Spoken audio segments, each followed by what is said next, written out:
galing sa kusina ng ilang taga Northern Samar sa isang kompetisyon doon.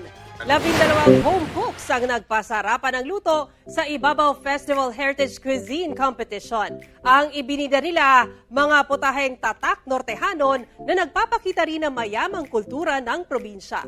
Ang nagwagi sa kompetisyon ang nilutong labong chips na gawa sa tangkay ng saging, spicy ginataang tuway at banana and buko minatamis. Bahagi ang kompetisyon ng selebrasyon ng 59th founding anniversary ng probinsya.